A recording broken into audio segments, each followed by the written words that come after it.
What we're calling dating, which we shouldn't, is really the most selfish thing you do. Totally selfish. There seems to be a problem in life, in the world today. Marriages are difficult. People are struggling.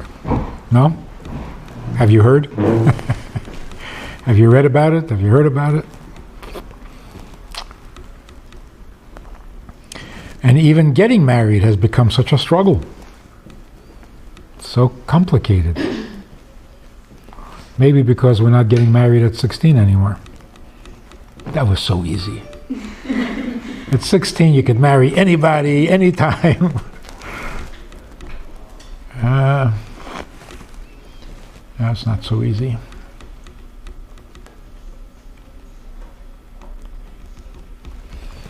So there are a few things that are important to know.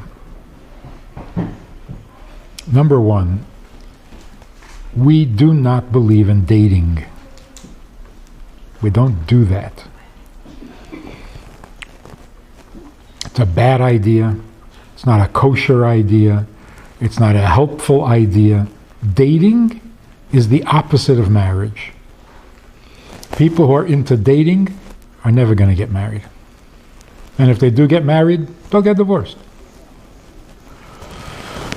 Because if you get good at dating, or if you even get comfortable with dating, you're getting comfortable with something that is the opposite of marriage. And then when you try to get married, you think it's the same thing and you get all confused. It's a disaster.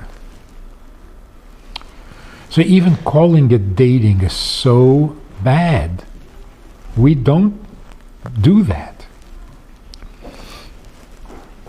When you're ready to get married, you will meet somebody. That's all. You're not going to date him. I was talking to a guy, and he says, I was dating this girl, but we broke up. Broke up? What kind of language is that? What did you break? You met 3 times and you had to break up? Like you had a relationship that you had to destroy? You had no relationship. You paid for her Coke. That's it. That's 50 cents a can in some places. Why did you break up? That's horrible. Breaking up sounds so painful. It shouldn't be. The whole idea is you don't develop a relationship with anyone you're not married to. So you got to be careful. Dating is a very neutral activity. It's not personal. You don't get involved. You don't get emotional. You don't get attached. You're just checking him out. That's all.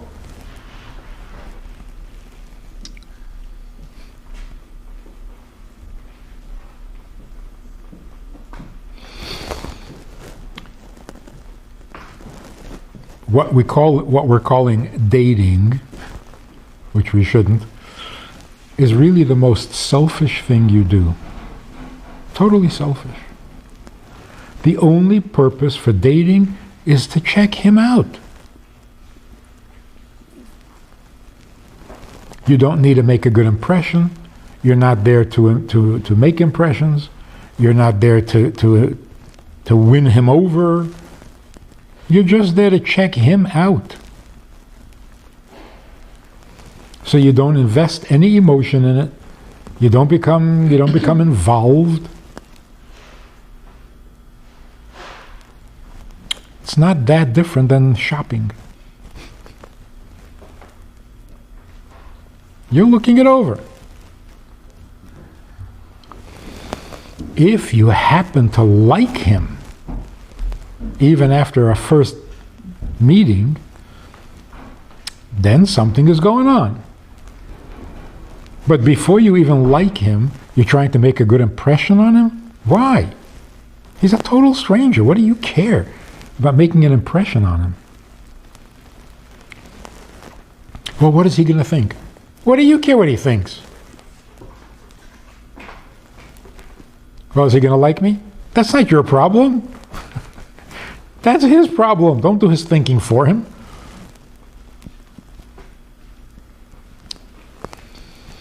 The whole wisdom of the whole way in which we go about it is designed to make everything painless. No disappointments, no hard feelings, no heartbreak, no breaking up. None of that.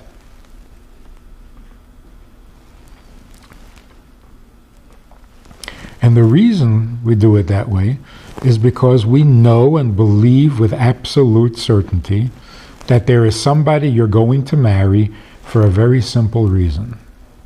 He's your husband. So if you want to make lists of what you're looking for and what the husband should be and what he should have and what he should... make lists. It doesn't matter. Your husband's already your husband, and that's who you're going to marry. So what are you worried about?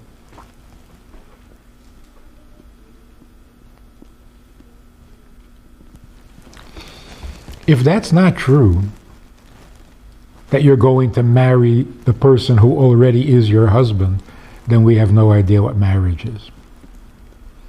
If marriage means find the guy you like and marry him, that's marriage. Sounds like a friendship. Pick a friend.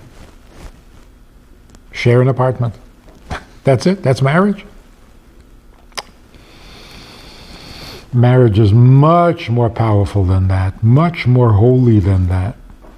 Every marriage is made in heaven. You cannot marry someone that is not your husband. And you practically can't avoid marrying your husband. So no matter what mistakes you make, no matter what bad impression you make on the second, third, fourth date, if he's your husband, you're going to marry him. And he's going to marry you.